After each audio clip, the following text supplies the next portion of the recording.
Hello everyone, स्वागत है आप सबका हमारे चैनल लोन गाइड में। मैं हूं आपका लोन एडवाइज़र। मैं कई सालों से लोन डिपार्टमेंट में काम कर रहा हूं और इतने सालों के एक्सपीरियंस में मैंने नोटिस किया है कि पहले के मुकाबले अब लोन लेने वालों की एप्लीकेशंस की परसेंटेज काफ़ी ज़्यादा इंक्रीज़ हुई है। बट उन एप्लीकेशंस के अप्रूव होने की परसेंटेज काफ़ी डिक्रीज़ हुई है, जिनके कई रीज़न्स हो सकते हैं। तो आज मैं आपको रिजेक्शन के एक मेन रीज़न के बारे में बताऊँगा, जो कि है सिविल। और अगर आपको जानना है कि अपना सिबिल अच्छा कैसे रखना है, तो इस वीडियो को एंड तक ज़रूर देखें। ये जानना ज़रूरी है कि सिबिल होता क्या है और ये ज़रूरी क्यों है। तो आसान भाषा में, किसी भी व्यक्ति की लाइबिलिटीज़ जैसे कि उसके सभी तरह के लोन्स, क्रेडिट कार्ड्स की हिस्ट्री का हिसाब किताब होता है सिबिल। जैसे कि आपने कब कौन सा लोन और क्रेडिट कार्ड के लिए अप्लाई किया, आपने कब कौन सा लोन या क्रेडिट कार्ड लिया, कितने अमाउंट का लिया, उनकी ईएमआई कब कब जानी थी और वो टाइम पर गई है कि नहीं गई। ईएमआई अगर लेट हुई है तो उसका बाउंस कितना हुआ है, उस पर चार्जेस कितने लगे हैं, और किसी लोन या क्रेडिट कार्ड की पेमेंट आपने पूरे टाइम से करी है कि नहीं करी है। मतलब कि अगर आपने उसे सेटलमेंट करके उसको बंद करा है या फिर नॉर्मली फुली पेमेंट करके क्लोज करा है, तो ये सब का हिसाब किताब होता है सिविल। अब हमने ये तो जान लिया कि सिविल होता क्या है, अब ये जान लेते हैं कि ये ज़रूरी क्यों है। एग्जाम्पल से समझते हैं। अगर आपका कोई जानकार आपसे कुछ पैसे उधार मांगता है तो आप उसे पैसे दे देते हैं, लेकिन वो आपके पैसे टाइम पर चुकाने में असफल रहता है और देरी कर देता है।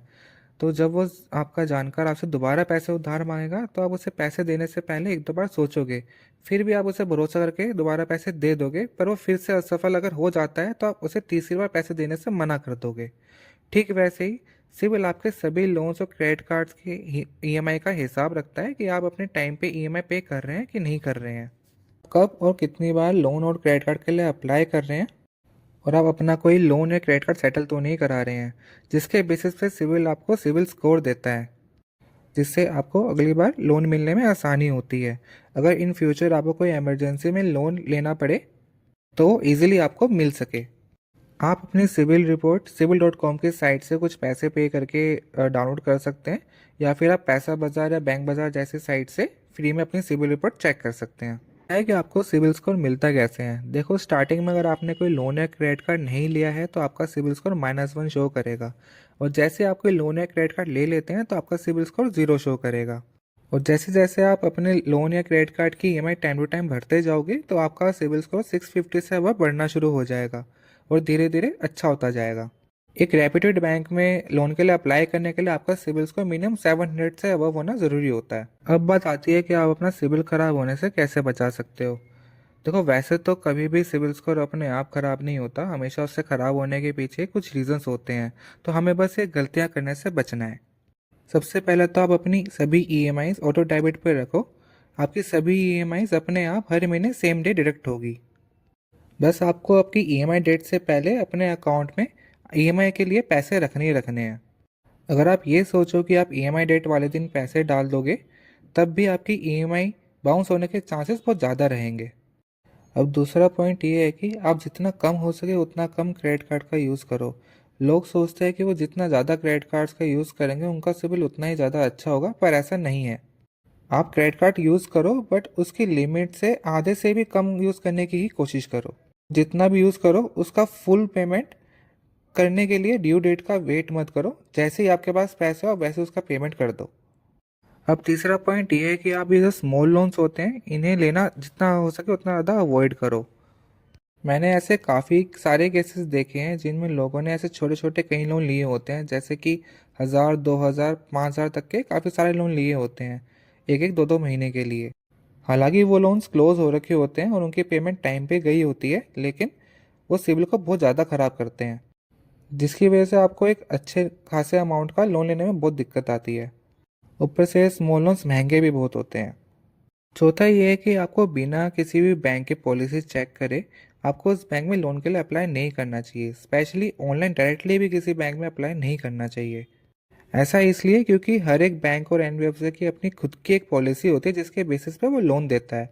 जैसे कि अगर आप किसी बैंक में पर्सनल लोन के लिए अप्लाई कर रहे हो, तो उस बैंक में आपकी कंपनी लिस्टेड है कि नहीं है, आपकी जितनी सैलरी है उस सैलरी को वो फंडेड करता है कि नहीं है, ये चीज़ चेक करनी ज़रूरी होती है।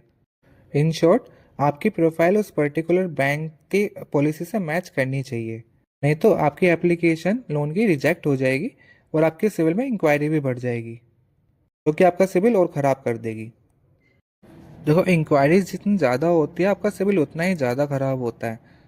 तो बिना सोचे समझे और बिना किसी एजेंट और बैंकर से बात करे आप किसी बैंक में लोन के लिए अप्लाई मत करो। पांचवा आता है लोन्स और क्रेडिट कार्ड के सेटलमेंट। देखो, कुछ लोग जब ईएमआई दे नहीं पाते तो वो अपना लोन बंद करने के बारे में सोचते हैं और कोशिश करते हैं कि थोड़े कम पैसे देकर उनका लोन बंद हो जाए। और फुल पेमेंट बिना करे आपका लोन बंद करने पे बैंकर आपके लोन को सेटलमेंट दिखा देता है आपके सिविल में। ऐसा करने से आपके कुछ पैसे तो बच जाते हैं, लेकिन आपके सिविल में सेटलमेंट शो कर देते हैं, जिसकी वजह से इन फ्यूचर आपको लोन मिलने में बहुत ज़्यादा दिक्कत आती है और कई बार मिल भी नहीं पाता। तो ऐसा बिल्कुल ना करें। तो यही कुछ गलतियां हैं जो लोग करते हैं और अपना सिविल खराब कर लेते हैं, जिसकी वजह से उन्हें किसी भी एनबीएफसी और बैंक से लोन मिलने में बहुत दिक्कत आती है और मिल भी नहीं पाता। तो ये थी सिविल से जुड़ी हुई कुछ ज़रूरी इन्फॉर्मेशन जो लोगों को पता होनी बहुत ज़रूरी है। मैं एक लोन फाइनेंस इंडस्ट्री से बिलोंग करता हूँ, इसलिए आपको अपने एक्सपीरियंस के बेसिस पर ही अच्छी गाइडेंस दे रहा हूँ। कि अक्सर लैक ऑफ इन्फॉर्मेशन और लैक ऑफ अवेयरनेस की वजह से ही लोग अपना सिविल खराब कर लेते हैं और ज़रूरत पड़ने पर उनको लोन मिल भी नहीं पाता। ऐसे लोगों की इमरजेंसी भी हो सकती है, लेकिन फिर भी लोन नहीं मिल पाता। इसीलिए मैंने ये चैनल ओपन किया है, और ऐसी और भी वीडियोस देखने के लिए और जानकारी हासिल करने के लिए चैनल को सब्सक्राइब करना ना भूलें और नोटिफिकेशंस के लिए बेल आइकन को ज़रूर क्लिक करें। साथ ही अगर वीडियो पसंद आई हो तो लाइक और शेयर ज़रूर करें और दूसरों की भी मदद करें ताकि वो अपना सिविल ठीक कर सकें। और अगर आप भी कोई लोन लेना चाहते हैं बिना अपना सिविल ख़राब करे और कम से कम रेट ऑफ इंटरेस्ट पे, तो डिस्क्रिप्शन में मैंने इंस्टाग्राम आईडी डाल दी है, तो आप उसे फॉलो करके उसमें अपना नाम, नंबर, आप जॉब करते हो या बिजनेस करते हो और आपकी कंपनी का नाम टाइप करके मुझे इंस्टाग्राम पे टेक्स्ट करें। हमारी टीम आपको कॉन्टैक्ट कर लेगी। वीडियो को यहाँ तक देखने के लिए धन्यवाद। आपका दिन शुभ हो। थैंक्स।